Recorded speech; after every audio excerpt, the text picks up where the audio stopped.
Another type of subtraction and addition that comes out frequently is subtraction and addition of fractions. Now, I want to start off with the one that you have to be most extremely careful with, which is finding a common denominator first, then simplifying. Now, whatever I write down here, again, it's just what you have to do in your head.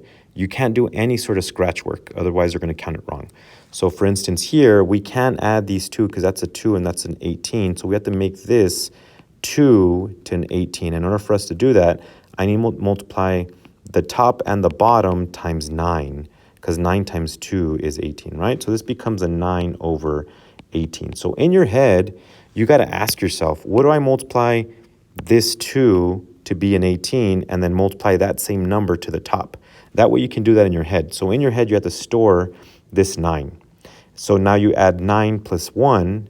Again, this is 10, and you have to store that in your head. If you write this down, it's wrong because you have to write it in simplest form. So you're going to have to write down, you have to simplify it and divide each one by 2. So your answer is your answer is 5 over 9 in this one. Okay, so this is the one that's the most, I wouldn't say complicated, but the most layered, that has more steps, right? So let's try this one.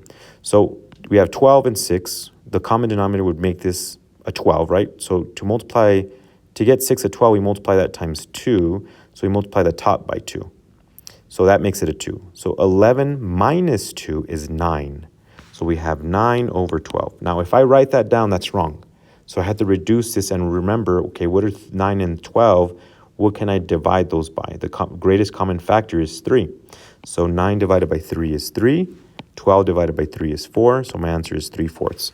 Again, you cannot do all this scratch work. You have to do all this in your head. All this stuff, it's going to be wrong if you write it down, okay? Okay, the next one is not as complicated. Here, it's pretty straightforward because you don't have to, find a common denominator, but you do have to simplify. So in 1 plus 5 is 6.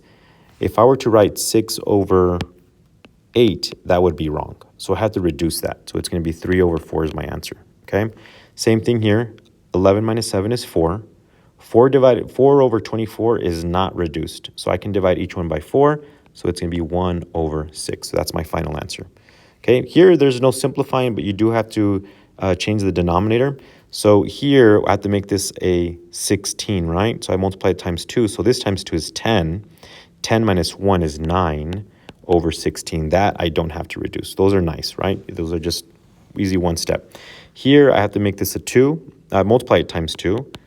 So I multiply that times 2. That's a 2. 2 plus 1 is 3 over 8, and that's my final answer. So my biggest thing here is just make sure you guys are careful with these. Make sure that you check to see if it needs to be simplified before you write it down, and no scratch work.